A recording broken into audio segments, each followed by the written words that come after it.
Well, well, well. I bet nobody out there would have ever believed that I would have sold one particular brand of firearm, one type of firearm, one model of firearm, and then turn around and rebuy it. Well, I did, with one caveat. The one I used to have was a 40 Smith & Wesson, and this one is a 9mm. What I did repurchase is the M&P Shield in 9mm. This does have the thumb safety on it, which doesn't bother me one iota. If I don't want to use it, I just leave it off. Yeah, there's talk, that could accidentally be pushed on. I don't know. I've never had it happen, but I'm not saying it couldn't happen. Anyway, the M&P Shield is a 7+1 with a flat mag in it. 8+1, which it comes with a 1+ extended mag. Comes down just a little bit further. Guess I ought to put that in frame. It gives you a little bit more to grip onto. As you can see right here,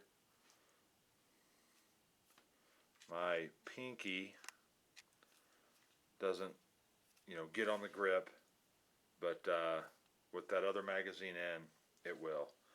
Firing like this does not bother me now. When I first got in to firearms like I am now, back in 2009, my first firearm was a Glock 27. I'd never fired a handgun that I couldn't get my whole hand on, and that stinking drove me nuts. I hated it. But over time, you do get used to it, believe it or not. My Shield in 40 Smith & Wesson, boy, it's a little bit of a story. I sold a Glock 19 to get money fast because a SR 1911 Commander size came in to one of my local gun shops, and I had told them whenever they got one in to let me know. Well, they let me know. Well, I didn't have almost $700 to buy it, so I needed to get some money quick. Well, what's one of the fastest guns you can sell? A Glock 19. So I sold the Glock 19, got my SR 1911. Well, now, of course, I want to get another Glock 19. Well, another buddy of mine had a Glock 19, and he wanted a 40 Smith & Wesson Shield. So we traded. Plus, I gave him some cash. So he's got the old Shield 40, and I've got a Shield 9mm. Okay, enough of that. That's how that all transpired. I did not have any issues with the 40. I didn't dislike the 40. It was just one of them things. I had to sell one to get one. He wanted this one. I needed another Glock 19. The rest is history. I'm sure I'm not the only one that has been in that position. A little bit about it. Polymer, striker fired, single stack, 3-dot sights.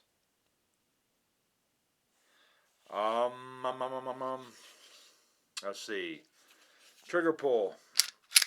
I can't remember for sure, but it seems like to me that the trigger on this is just a little bit stiffer. The trigger is still very good. Bring her back. It stops. No creep, just some pressure. And then it goes. Reset. Right there. There's full out. So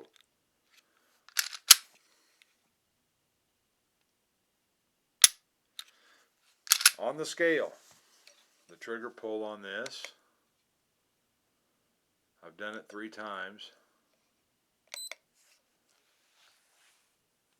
and it's averaging right about 7 pounds.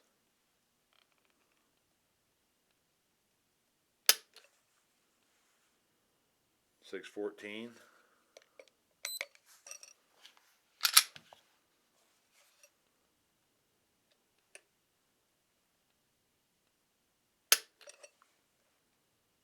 .613.5.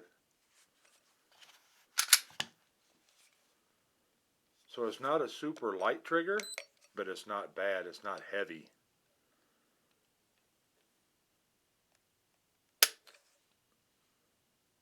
.75. Now there I purposely grabbed more in the middle and pulled the trigger more straight back versus at an angle like that. Pulled it straight back. That's going to increase. It's all about physics. You know, the further down you pull, the easier it's going to pull. Whatever. So anyway, high 6s, low 7s is a trigger pull on it. With a loaded 7-round magazine with 124 grain personal defense loads, I believe those are Hornadies. The weight on that, 23.4 ounces. So fully loaded, less than 1 in the chamber, you're just over 23 ounces. Now I was looking at the LC9S. I mean, obviously the LC9S just came out, and a lot of good reviews on the trigger on that. It's a lighter gun, but I had handled and looked at the LC9 when it first came out. You know what, 3 years ago, whatever, and I did not like the feel of that grip in my hand. Well, Ruger didn't change it. I still don't like the feel of that grip in my hand. The trigger on it felt really nice, but I could not get past the way it felt in my hand, because I was debating whether to get a Shield 9 or the LC9S. LC9S was about $50 less. Blah, blah, blah, blah, blah. I knew in my own mind, if I have a gun, I don't like the way it feels in my hands, I'm not going to keep it. I'm just not. So I used my head, went back to a Shield again. Not that there's anything at all wrong with an LC9S, because I'm sure there's not. The reviews on those have been phenomenal. But we'll get this out to the range one of these days. Put her through her paces, and I'm sure it will be absolutely fine. No hiccups, no problems. I can't foresee any problems with it at all. This is exactly the same as my other one. So, really not much. Takedown. I haven't even taken. Lock it back. Flip that down. Let her go forward. Pull the trigger. Off she comes. You know, take out the spring, take out the barrel. It's just like about, 98% of all the polymer guns on the market today.